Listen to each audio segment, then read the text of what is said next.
Let's begin with a short reflection about your own high school experience.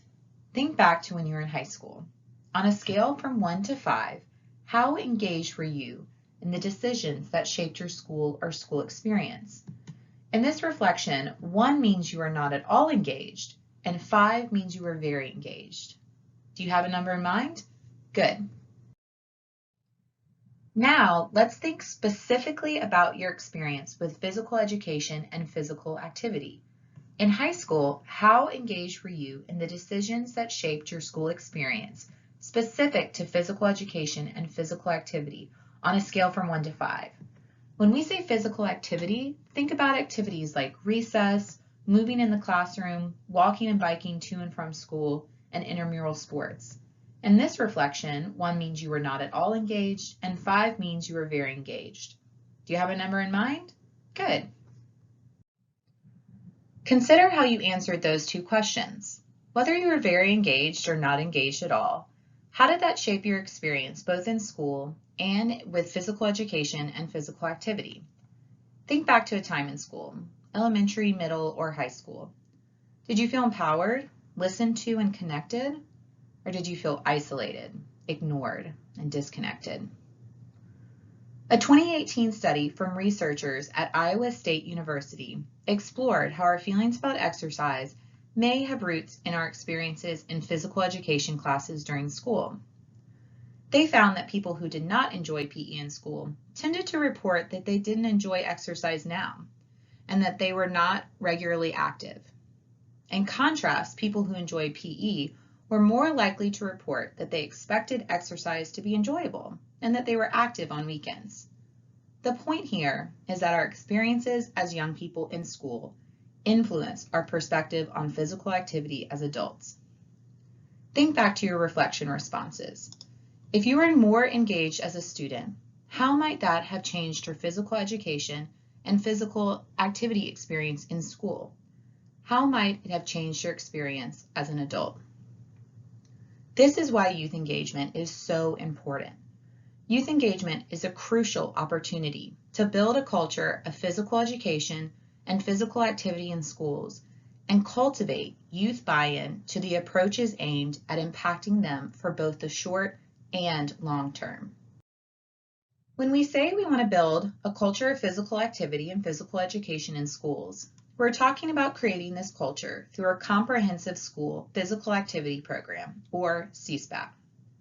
A comprehensive school physical activity program provides a framework for school districts and schools to support students to meet the nationally recommended 60 minutes of physical activity each day by identifying and leveraging all possible opportunities for young people to be active. Ultimately, a CSPAP aims to support students to develop the knowledge, skills, and confidence to be physically active for a lifetime. A CSPAP consists of 5 components: physical education, which is the foundation for a CSPAP, physical activity during school, which includes recess and classroom physical activity, physical activity before and after school, family and community engagement, and staff involvement. So why focus on youth engagement and physical activity?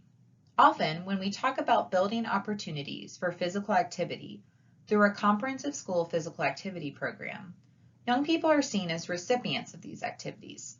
For example, youth are physical education students, they play at recess, and they participate in teacher-led classroom physical activity.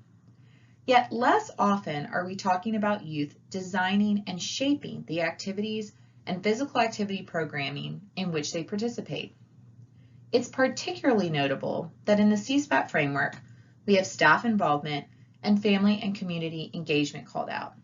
But youth engagement or youth leadership is not explicit. Youth leadership and engagement not only leads to better health outcomes, but can also lead to other positive results, like more widespread buy-in for activities and programs, greater relevance of program design, and an increased sense of ownership for outcomes, both for youth and their peers. Physical education and physical activity in schools is one area of opportunity for more intentional youth engagement. What do we mean by youth engagement, and why is it important? To help us answer that question, Let's start with the youth development approach, which underpins the youth engagement principles that we will share in future modules. This is the why of youth engagement.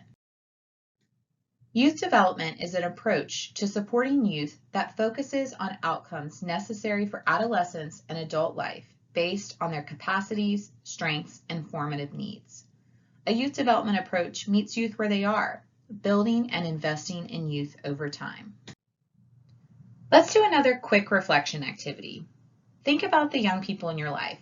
Maybe it's the youth you work with, students in your classroom, or your own children. What are the outcomes, the traits, skills, and attitudes that you look for to indicate that they are healthy and moving towards success? Take a moment to reflect on this. Maybe jot a few things down that come to mind.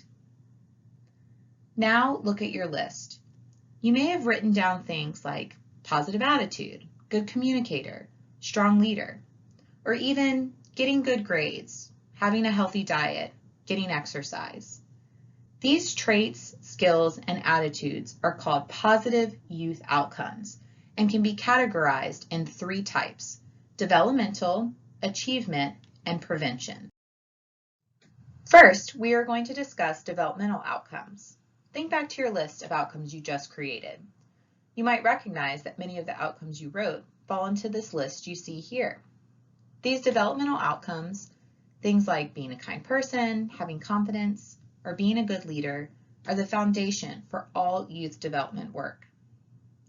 However, consider what types of outcomes are measured by education and public health programs in school. What does society tend to focus on when we think about measuring success in young people?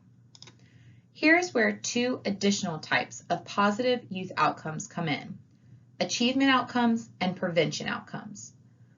Often in schools and other youth programming, we focus on these achievement and prevention-based outcomes, things like academic enrichment, drug use prevention, or healthy eating promotion.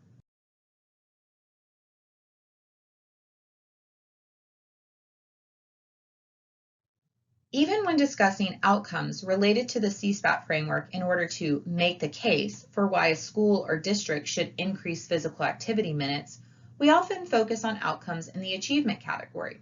For example, physical activity can increase student concentration, on-task behaviors, and test scores.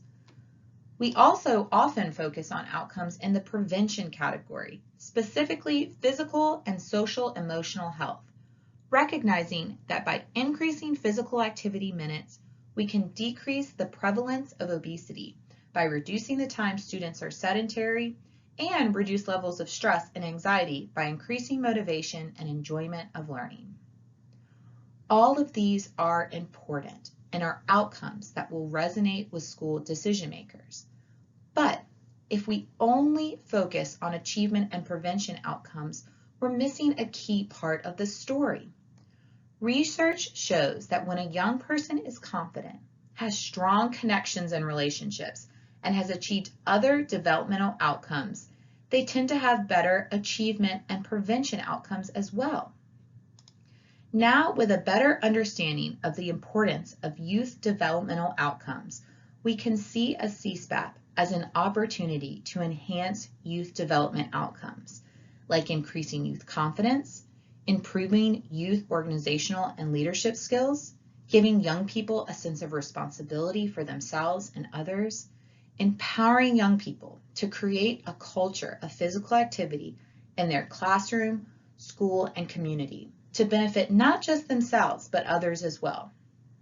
One way to get to these important developmental outcomes is by engaging youth in meaningful ways, which we can do through physical education and physical activity in schools.